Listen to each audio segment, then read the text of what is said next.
Nag-hallucinate na naman po mga kababayan si Panilo, si Atty. Sal Panilo po.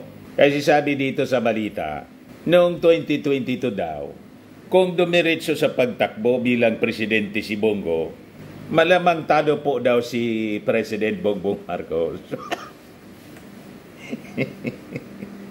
Matindi po yung hallucinations ni Panilo. Sabi dito sa balita po, PBBM talo sa 2022 presidential race kung kinalaban ni Bongo ang ating Pangulo. Tawag dito sa amin, nasi-no siguro si Panilo. Nasi-no? Alam niyo yung nasi-no? Naintindihan ni Panilo yung nasi-no. Kasi po, Bicolano, itong si Panilo, taga-Naga, ang nasi-no sa amin, ang ibig sabihin po, pinaglaruan po ng taong hindi nakikita, na ang tawag dito sa amin, taong lipod, tulad ng duwende, na duwende. You see? But before natin pag-usapan mga kababayan, click subscribe muna dito sa ating YouTube channel and hit the notification bell para lagi po kayong updated sa mga kaganapan dito sa ating bansa. Like and share na rin po ninyo ng ating video at huwag na rin po ninyo na skip yung ating mga commercial ads para tuloy-tuloy lang ang pag-unlad ng Bagong Pilipinas. At itong ating programa mga kababayan, atid sa inyo nitong ating mga sponsors. Firmax Firming and Lifting Cream. Pinapay po sa mga pulses in affected area. Mainam po ito sa mga pains at paninigas ng mga kaso-kasuan. Ito sa mukha naman yung application, anti-aging, Automax po siya. Ito ay Glow Zero mga kababayan. Whitening po siya. Made in South Korea. Ito naman po, Ningxia Red Mix Fruit Drink. Gawa po siya sa goji berry. May anti-cancer properties po siya. At sa mga nagana po ng malinis and spacious fitness gym, pumunta lang po kayo sa aming Colossal Fitness Gym. May Grab car rental din po kami. At bills payment po sa aming office. At saka sa mga mahilig po sa mga imported bags, manood po kayo sa live selling ni Madam Aileen Rosales sa kanyang Aileen Closet po. Pati mga shoes, ito yung kanya po. Ito yung kanyang page. Kita ninyo, napakagandang mga online selling po siya. Si Madam Aileen Rosales. Cellphone number niya po, 773-798-7816. So, balikan natin mga kababayan ang panaginip at bangungot ni Sal Panilo. Yan ang sabi ni Panilo po, na kung tumakbo daw yung tumakbo daw itong si Senador Bongo sa pagka-presidente kasi siya yung tinulak ng dating Pangulong Digong. Malamang talo daw yung ating Pangulo. Naniwala sila sa kanilang sa kanilang impossible dream. To dream an impossible dream. Malinaw po mga kababayan na kaya po umatras na lang si Bongo. Alam niya po, baka talo pa siya ni Manny Pacquiao. Di ba? Hindi nga lumaban si Inday. Bakit hindi lumaban si Inday? Yung botante po ni Inday, sabi ko po sa inyong paulit-ulit, mga Marcos supporters, Marcos loyalists, kaya siya nag-32 million plus. Yung 31 million po, 31 million plus, supporters ng ating Pangulong Bongbong. Kaya nga pabulusok si Inday ngayon. Tapos sabihin ni Panilo, kung si Bongo yung tumakbo, talo yung ating Pangulo. Sinong maniwala po sa inyo? But anyway, ibigay ko sa inyo yung hallucination po ni Panilo. Sabi dito sa balita, sa kanyang live stream nitong Sabadong gabi, September 28, may katanungang sinagot si Panilo tungkol kay Pangulong Bongbong Marcos Jr. Atty. Sal, kung hindi nakipagtandem si VP Sara Duterte kay BBM noong 2022, matatalo ba si BBM at bakit tanong ng netizen? Sagot ni Panelo, kung sino ang kalaban niya, kasi kung ang kalaban niya, referring to BBM, si Bongo, na gustong patakbuhin ni dating Presidente Rodrigo Duterte, noon ay sinuportahan ng halos lahat ng gobernador. Matatalo si BBM. At the same time, yung apat na kandidato sa pagkapangulo, mahati yung mga boto. Pero si Bongo, dahil maka-Duterte, siya ang mananalo.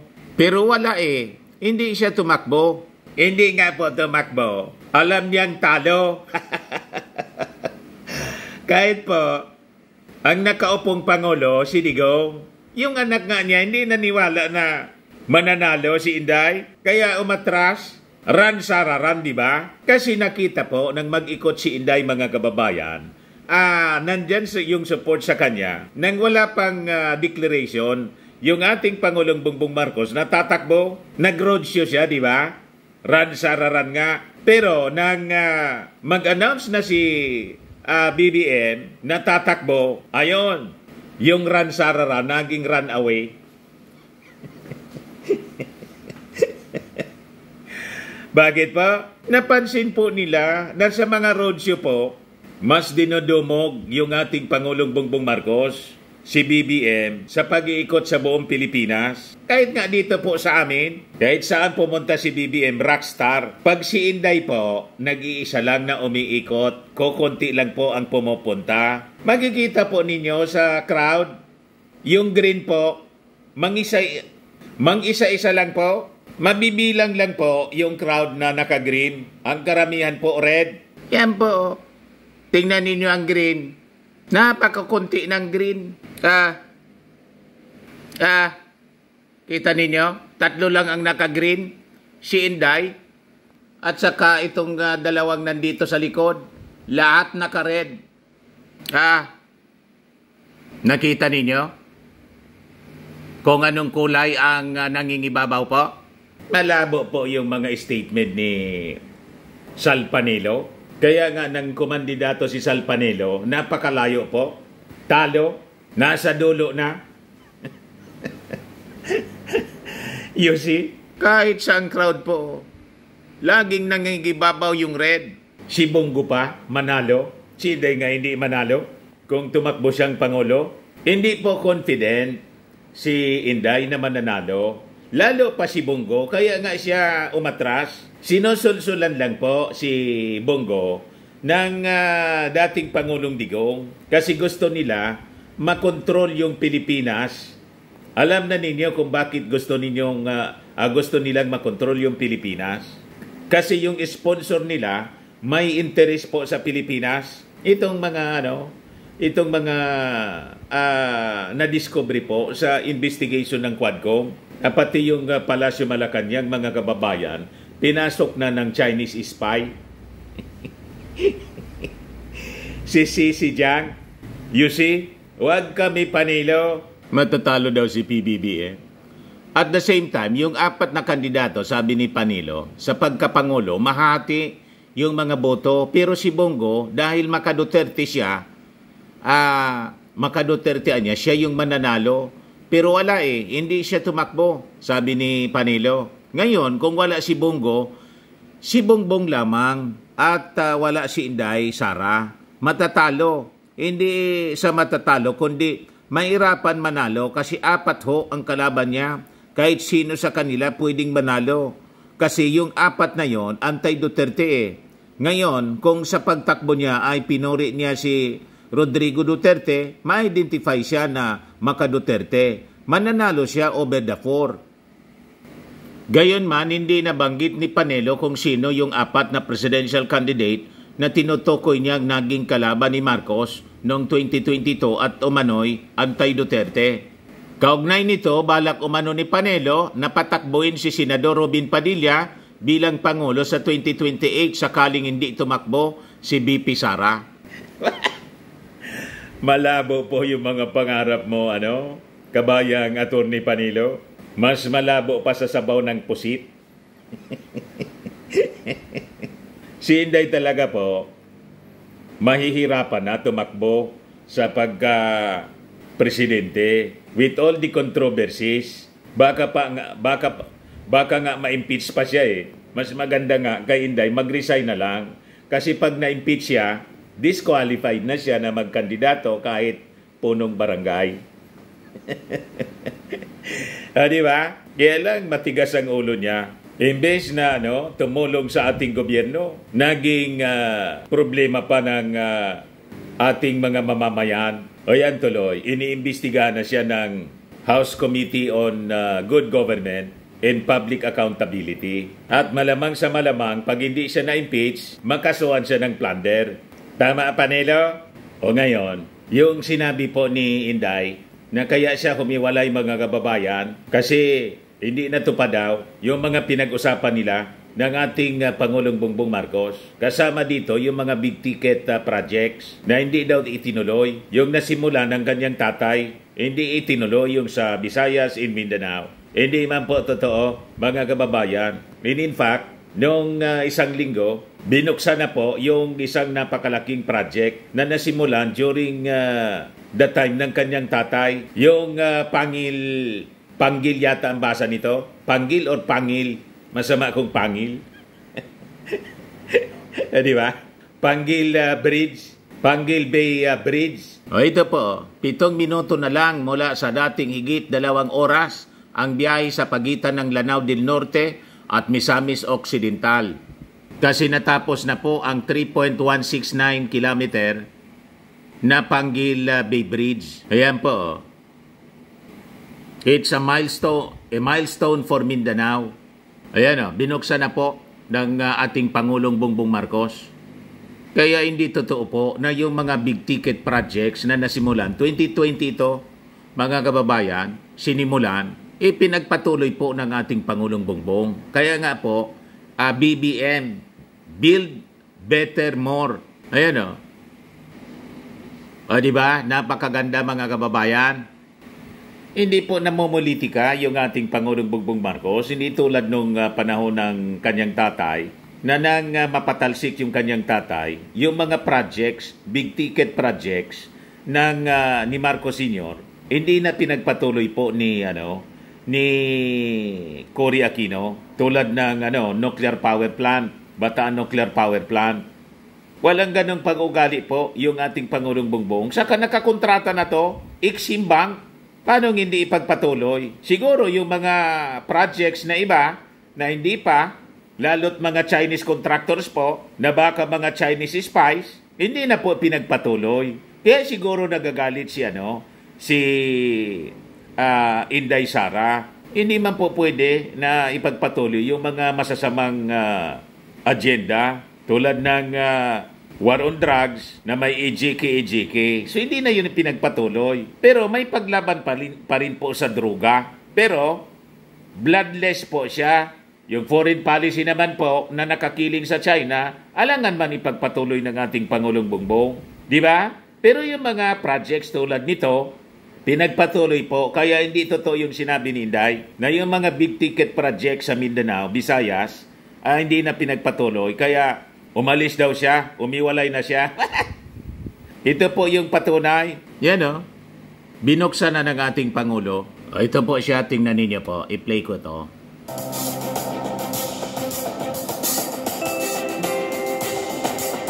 Diba? Napakaganda po. Very good po. Napakaganda. Coverage po ng RTVM. Beautiful po. Di ba po?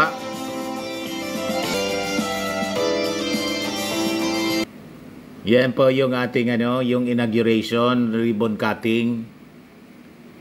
Ginawa po ng ating Pangulong Bongbong Marcos. Build Better More. O diba?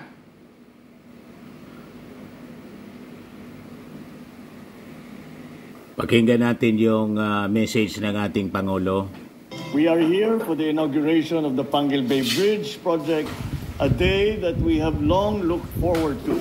Years of planning, months of hard work, countless hurdles, and now we stand before the realization of one of the infrastructure flagship projects of this administration.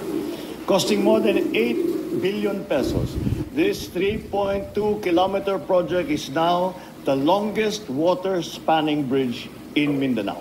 The bridge connects two provinces. More importantly, we all know that the increased economic activity is going to be a very important development building block for both the provinces and for the entire island of Mindanao.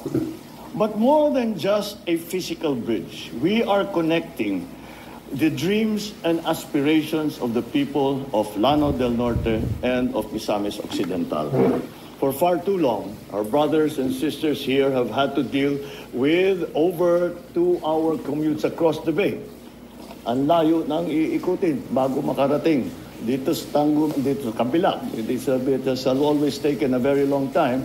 Now, those 2 hours can be spent on work or on simply living their lives. With this bridge, what once took 2 hours will now take 7 minutes and will benefit 10,000 travelers a day. This achievement reflects our collective strength and manifests our continuing determination. And to that end, I want to acknowledge our partners in the Korean government and the Korean Exim Bank. Thank you very much. Your unwavering support has been instrumental in turning this dream into Korean company po siya. To the DPWH, hindi Chinese company. Maganda. And all the people who committed to the completion of the Panguil Bay Bridge project, your efforts are self-explanatory whenever we will cross this bridge or even see a picture of this bridge. You have shown once again that perseverance pays off. Let us make this success a launchpad for further development to ensure that this project opens new doors to progress and prosperity. It is just the beginning. We are building a bagong Pilipinas, one where every Filipino, no matter how far, no matter how remote, is somehow connected. Dati, umiikot pa kayo doon sa malayo, mga 2 hours. Dito, 7 minutes na lang, halos 7 minutes, o siguro mahigit kunti. Marami na naghihintay nito na bubuksan. Baka bukas o sa sunod, makadaan na kami dito. Nagpapasalamat ako na nagiging part ako ngayon dito sa inauguration at saka nakikita ko yung presidente natin na si President Bongbong Marcos. Masaya ako. Sana itong bridge na ito magiging tulay talaga sa mga tao, sa mga dito sa amin, taon namin at saka sa ibang probinsya na tumatawid dito sa Tanggob ang Tubod. Ganun, Tubod, Tanggob. Kasi po yung tulay po, malaki ang sa amin dahil isa akong negosyante na nagbabiyahe kami Cagayan. Tapos makakadaan na kami, hindi namin lubos maisip. Yung nagbabiyahe po kami, minsan hindi kami makadire-diretso, na natatagalan kami sa barge, minsan umiikot kami. Tapos ngayon po, parang na-feel namin na napakasarap na hindi na kami yung tawag dito, yung dire-diretso na. Di na kami matatakot na gabihin, di na kami matatakot na dahil anytime na kami makakadaan po. Kung masasabi ko lang po kay Pangulong Bongbong Marcos, nagpapasalamat jud kami ng malaking pasalamat na natupad na rin ang mga pinapangarap ng marami.